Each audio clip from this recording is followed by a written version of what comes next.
আজকের আইপিএল ম্যাচে উত্তেজনার পারদ ছিল তুঙ্গে। লখনৌ সুপার জায়ান্টস ওয়াস্ট এবং মুম্বাই ইন্ডিয়ান্স এক রোমাঞ্চকর লড়াইয়ে মুখোমুখি হয়। মুম্বাই ইন্ডিয়ান্সের অধিনায়ক হার্দিক পান্ডিয়া টস জিতে উচ্ছ্বাসের সঙ্গে প্রথমে ফিল্ডিং করার সিদ্ধান্ত নেন, যেন প্রতিপক্ষকে দ্রুত চাপে ফেলা যায়। লখনৌ সুপার জায়ান্টসের ইনিংস লস্ট ব্যাটিংয়ে ঝড় তোলে। নির্ধারিত ২০ ওভারে ৮ উইকেট হারিয়ে তারা এক দুর্দান্ত স্কোর ২০৩ রান সংগ্রহ করে। মিচেল মার্শ যেন ব্যাট হাতে আগুন ঝরিয়েছিলেন।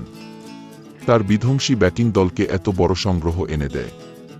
তবে মুম্বাই ইন্ডিয়ান্সের জন্য আশার আলো হয়ে দেখা দেন অধিনায়ক হার্দিক পান্ডিয়া। ৫ উইকেট শিকার করে তিনি একাই প্রতিপক্ষকে বেঁধে রাখার চেষ্টা করেন, যা ছিল অবিশ্বাস্য। মুম্বাই ইন্ডিয়ান্সের ইনিংস সম্পর্কে বিস্তারিত তথ্য এখনও পাওয়া যায়নি, তবে উত্তেজনা এখন তুঙ্গে। শেষ পর্যন্ত তারা এই বিশাল লক্ষ্যে পৌঁছাতে পারে কিনা, সেটাই এখন সবার কৌতূহলের কেন্দ্রবিন্দু। ম্যাচের সর্বশেষ স্কোর এবং রোমাঞ্চকর ফলাফল জানতে দয়া করে নির্ভরযোগ্য ক্রীড়া সংবাদ মাধ্যমগুলোর অ্যাপ অনুসরণ করুন।